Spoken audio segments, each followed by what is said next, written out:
a girl running in a group. She had a high-speed motor in a 40 Ford coupe. She had a racing cam and a supercharged.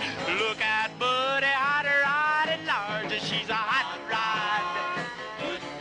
She's a hot rod. She's my hot rod. AM 1420, 95.1 FM, WIMS, Talk of the South Shore. Roy from the Schoolhouse Shop. Big George, guess who loves you? Roy from the Schoolhouse Shop. He's here right now. God. Roy, how are you doing, buddy? Good. Hey, I love to listen to your show. I get such a kick out of that. I love your store. Every time we come by there, I got to take Sandy. She who will be obeyed. Got to stop there and look around. She's just crazy, drive me crazy. Or just give her your credit card and she can come Oh, get well, it by that herself. happens too. It's funny you should be talking to the schoolhouse today. That's where I spent yesterday, Rick, in school. Oh, my gosh. my God. Were you helping the kiddies or what? No, I was in. Yeah, I was. I was in the high school, local high school, for a career seminar. Wow. There was like 60 vendors there, and I was there talking to them about education and getting in the trade schools and getting going and if you're not going to go to a 4-year college, go to a trade school. You know, that is such absolutely fantastic advice, because when you start to look at some of the demographics of, people, what they're going to do and where the shortages are going to be in trades, the trades and things like that, auto mechanics, for example, and plumbers and home builders and things like that. We're just dying for technicians. Right. So are the plumbers, so are the electricians. Everybody was there yesterday. Everybody wants new technicians because we're not getting any. Yeah. And I got to tell you, Roy, these kids go to school for 4 years. What do they rack up? 120, 130 grand in student debt? Yeah, and they're paying it off for 10, 15 years.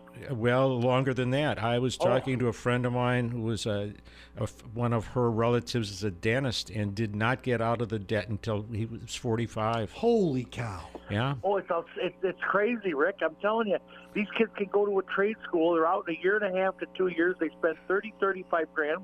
And they come out making money right away. Right out of the block. And like I say, this is going to be one of these things. There's no limit on the opportunity for something like that. My God, just go ahead and do it. I'll tell you what, the trades are hurting so bad right now. If you came out of that school as a diesel technician and you were top of the class, oh my God, you could walk into Kenworth or any of those places and name your price. Absolutely. That's how hard up they are for techs. Absolutely. The medical professions, all these things are just, they're just booming right now. It's a great opportunity. These are opportunities actually that when we were kiddos on the starting block didn't have that same opportunity. No, absolutely not. This is a great time. It's a great time to be in any kind of hands-on work. It really is. Wow, this is beautiful. You guys should actually do a show together. I kind of like this. You like your radio station here? This. Well, good. Then you probably awesome. don't want to have us getting together and screw the whole thing up for you. Exactly, Rick. I could just see this happening. Like that man cave thing you guys wanted to do with Nick. Yeah. Oh, my God. That could be disastrous for the FCC. It's just not right. I mean, and all the younger, just not right. All the younger kids are going, what the heck is going on here? Yeah. Where did they get these two clowns? Roy, you got to listen tomorrow. Saturday, I've got a article we're going to do in Miami. Ford is delivering pizzas with no driver. Oh my God! Yeah, you call up and order a Domino's pizza, and it comes in a car. If I was a better comedian, I could think of probably about 20 good jokes right now about something like that. And most of them I couldn't tell on the radio. That's right. Yeah, that's why they keep us old guys around, by the way, too. The car pulls up in front of your house, you stick a credit card in the door, and it craps out your pizza. Stop.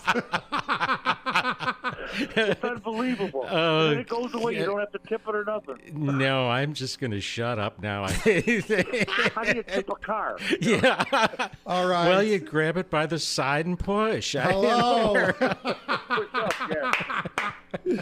Oh, I love you guys. You guys are going to have another show. This is great. I'll tell you what, this is such a time to be in any kind of business. I told the kids yesterday, my final line, every time I had a group of them at my table, I would say, by the time you're my age, you're going to be flying your car. Oh, yeah. Yeah. True. Yeah, they this year we're going to see Geely from China is going to debut in one of these worldwide car shows that we're having. Geely's going to be there with their flying car. Unbelievable. Gordon Deal on America's First Morning News was talking about that this past week, and it really is legit. They are doing all these little demos of this stuff. It's crazy to me, but it's going to be in our lifetime, I feel, guys. I really do. For sure. You know, Roy, how dangerous would it be with Ric Federighi screaming across the bottom of the lake in an airborne car? Sort of like in a big overgrown drone, I'm thinking. Yeah, with 1 million miles on it, of course. Yes. He won't drive anything because it has 400,000. That's right. When he gets to 500,000 miles or something like that. So Chris Jackson just said to both of you guys, to Big George and to Roy from the Schoolhouse Shop and to Ric Federighi, I kind of like you three together. He says, why don't you three do a show? I kind of like this idea. He goes, the show is on fire. Woo! We could go out there with our lug wrenches. Like a World War I fighter pilot out the side of the vehicle. Just it's kind of an interesting thing. We have a Honda, this year Honda, and we were driving down to southern Indiana with it. And this little thing on the dashboard comes up, which says LKAC, I believe. And I'm going, what the heck is that? So I decided to press the button, and all of a sudden the car starts to want to drive itself a little bit. And it was a strange sort of experience, and that, of course, stands for lane keeping assist control. Actually, absolutely. You must have been drifted a little bit. That's why the light came on. Well, it comes on, and it's funny how it works because it has to sense that the lines on either side of the road. And you can't let your hand off the wheel. You still have to have your hands on the wheel. And then, of course, it was kind of funny when we got down to southern Indiana, where it's a lot hillier and the roads are more twisting, and it sort of was kind of like, I can't handle this. You better just take off and drive yourself. Big George, we got to call it because Porter Brank's bringing us CBS News. We got to take off right from the Schoolhouse Shop. All right, you guys. Hey, good talking to you, car guy. Oh, it's been a pleasure, guys. My pleasure. All right, bye. Bye-bye now. Bye. AM 1420, 95.1 FM, WIMS, Michigan City, a Girard Media Company, streaming live at WIMSradio.com.